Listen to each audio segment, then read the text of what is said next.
আসসালামু আলাইকুম। জেলা প্রশাসকের কার্যালয় থেকে একটি নতুন নিয়োগ বিজ্ঞপ্তি প্রকাশ করা হয়েছে, যেখানে আপনার নারী পুরুষ উভয় প্রার্থীরা আবেদন করতে পারবেন এইচএসসি পাশে, অর্থাৎ উচ্চ মাধ্যমিক সার্টিফিকেট পাশে এখানে আবেদন করতে পারবেন। তো বন্ধুরা, এটি একটি সরকারি নিয়োগ বিজ্ঞপ্তি। দিনাজপুর জেলা প্রশাসকের কার্যালয় থেকে এই বিজ্ঞপ্তিটি প্রকাশ করা হয়। বিজ্ঞপ্তিটি 10 জুলাই 2024 চৈত্র মাসের 10 তারিখে, অর্থাৎ 5 দিন আগে প্রকাশ করা হয়েছে। তো আমি সংক্ষিপ্ত আকারে আলোচনা করে আপনাদেরকে বোঝানোর চেষ্টা করব। এখানে আশা করি আপনারা দেখতেই পাচ্ছেন নিয়োগ বিজ্ঞপ্তি এবং পদের নাম, পদের সংখ্যা, বেতন, শিক্ষাগত যোগ্যতাগুলো এখানে চাওয়া রয়েছে। তো এখানে সর্বপ্রথম যে পদটিতে প্রার্থী নিয়োগ করা হবে ওই পদটির নাম ক্রেডিট চেকিং কাম সারাত সহকারী। এখানে পদসংখ্যা 5টি। 9,300 টাকা থেকে 22,490 টাকা পর্যন্ত এখানে বেতন দেবে এবং শিক্ষাগত যোগ্যতা উচ্চ মাধ্যমিক সার্টিফিকেট বা সমমানের পরীক্ষা উত্তীর্ণ, কম্পিউটার কাজে পারদর্শী থাকলে এই পদে আবেদন করতে পারবেন। পরবর্তী পদের নাম নাজির কাম ক্যাশিয়ার। এখানে পদসংখ্যা 2টি। বেতন 9,300 টাকা থেকে 22,490 টাকা পর্যন্ত দেওয়া হবে এবং উচ্চ মাধ্যমিক সার্টিফিকেট পাশ করলে এবং কম্পিউটার কাজে পারদর্শী থাকলে এই পদে আবেদন করতে পারবেন। পরবর্তী পদের নাম অফিস সহকারী কাম কম্পিউটার মুদ্রাক্ষরিক। এখানে পদসংখ্যা 16টি। সর্বোচ্চ সংখ্যক প্রার্থী এখানে নিয়োগ দেওয়া হবে। 9,300 টাকা থেকে 22,490 টাকা পর্যন্ত এখানেও বেতন দেবে এবং শিক্ষাগত যোগ্যতা উচ্চ মাধ্যমিক সার্টিফিকেট বা সমমানের পরীক্ষা উত্তীর্ণ, কম্পিউটার কাজে পারদর্শী থাকলে এই পদে আবেদন করতে পারবেন। পরবর্তী পদের নাম সার্টিফিকেট পেশকার। এখানে পদসংখ্যা 3টি। 9,300 টাকা থেকে 22,490 টাকা পর্যন্ত এখানেও বেতন দেবে এবং উচ্চ মাধ্যমিক সার্টিফিকেট পাশ করলে আবেদন করতে পারবেন এবং কম্পিউটার কাজে পারদর্শী থাকতে হবে। পরবর্তী পদের নাম সার্টিফিকেট সহকারী। এখানে পদসংখ্যা 4টি। 9,300 টাকা থেকে 22,490 টাকা পর্যন্ত এখানেও বেতন দেবে এবং এই পদে যারা আবেদন করবেন তাদের শিক্ষাগত যোগ্যতা উচ্চ মাধ্যমিক সার্টিফিকেট বা সমমানের পরীক্ষা উত্তীর্ণ হলে এখানেও আবেদন করতে পারবেন এবং কম্পিউটার কাজে পারদর্শী থাকতে হবে। তো এখানে সর্বশেষ যে পদটিতে প্রার্থী নিয়োগ করা হবে ওই পদটির নাম মিউটেশন কাম সার্টিফিকেট সহকারী। এখানে পদসংখ্যা 1টি। 9,300 টাকা থেকে 22,490 টাকা পর্যন্ত এখানেও বেতন দেবে এবং উচ্চ মাধ্যমিক সার্টিফিকেট পাশ করলে এই পদে আবেদন করতে পারবেন। তবে প্রত্যেকটি পদের জন্য কম্পিউটার কাজে পারদর্শী থাকতে হবে।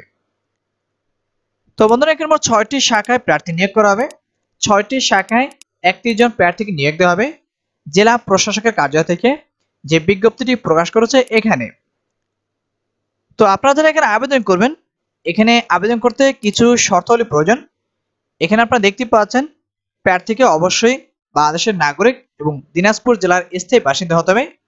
একজন প্রার্থী একটির বেশি আবেদন করতে পারবেন না, অর্থাৎ এখানে শুধু একজন প্রার্থী একটি কোঠায় আবেদন করতে পারবেন, অর্থাৎ একটি পদে, এর বেশি পদে আবেদন করতে পারবেন না। আর যারা দিনাজপুর জেলার স্থায়ী বাসিন্দা রয়েছেন শুধু তারাই আবেদন করতে পারবেন, এছাড়া অন্যান্য জেলা থেকে আবেদন করা যাবে না। তো আপনারা কোন লিঙ্কটির মাধ্যমে আবেদন করবেন সেই লিঙ্কটি কিন্তু এখানে দেখিয়ে দেওয়া রয়েছে। তো আশা করি আপনারা দেখতেই পাচ্ছেন। আগ্রহী প্রার্থীগণ www.dinazpur.টেলিটক.com.bd এই ওয়েবসাইটের মাধ্যমে আবেদন করতে পারবেন এবং অনলাইনে আবেদনের সময়টি দেওয়া রয়েছে 18/7/2024, চলিত মাসের 18 তারিখ থেকে আবেদন শুরু হবে এবং অনলাইনে আবেদনের শেষ সময় 16/8/2024, আগামী মাসের 16 তারিখ পর্যন্ত এই পদগুলোতে আবেদন করতে পারবেন। তো আপনারা যেখানে আবেদন করবেন কত টাকার বিনিময়ে আবেদন করতে হবে সে বিষয়ে এখানে উল্লেখ করা রয়েছে। তো আপনারা দেখতে পাচ্ছেন পরবর্তী পেজে যে কোনো টেলিটক প্রিপেড মোবাইল নম্বর হতে 2টি SMS করে প্রত্যেকটি পদের জন্য 200 টাকা, সার্ভিস চার্জ 23 টাকা। উক্ত টাকাগুলো আবেদন করার পর অর্থাৎ 72 ঘন্টার মধ্যে পরিশোধ করতে হবে।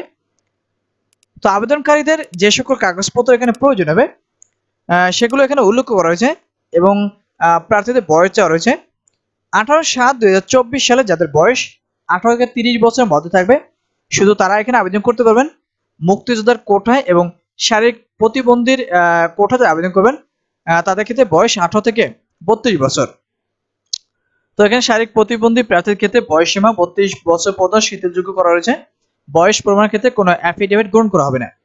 বিবাহিত মহিলা প্রার্থীদের ক্ষেত্রে স্বামীর স্থায়ী ঠিকানা উল্লেখ করতে হবে এবং সিটি কর্পোরেশনের মেয়র, ওয়ার্ড কাউন্সিলর, পৌরসভার মেয়র, কাউন্সিলর, ইউনিয়ন পরিষদ চেয়ারম্যান কর্তৃক প্রদত্ত নাগরিক সনদপত্র, শিক্ষাগত যোগ্যতার প্রমাণস্বরূপ সকল মূল ও সাময়িক সনদপত্র এখানে প্রয়োজন হবে।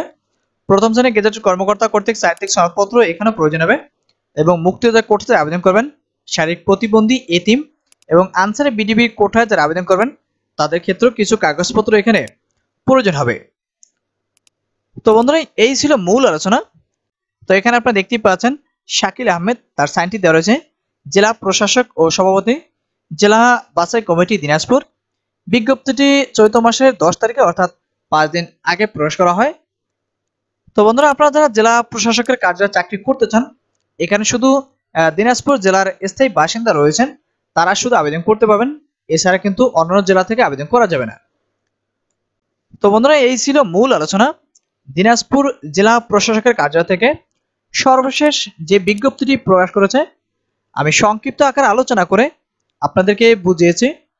যদি ভিডিওটি ভালো লেগে থাকে লাইক, কমেন্ট এবং শেয়ার করবেন, সেই সাথে চ্যানেলটি সাবস্ক্রাইব করবেন। আজকে এই পর্যন্ত, দেখা হবে পরবর্তী কোনো নতুন ভিডিও নিয়ে। সেই পর্যন্ত সবাই ভালো থাকবেন, সুস্থ থাকবেন। আল্লাহ হাফিজ।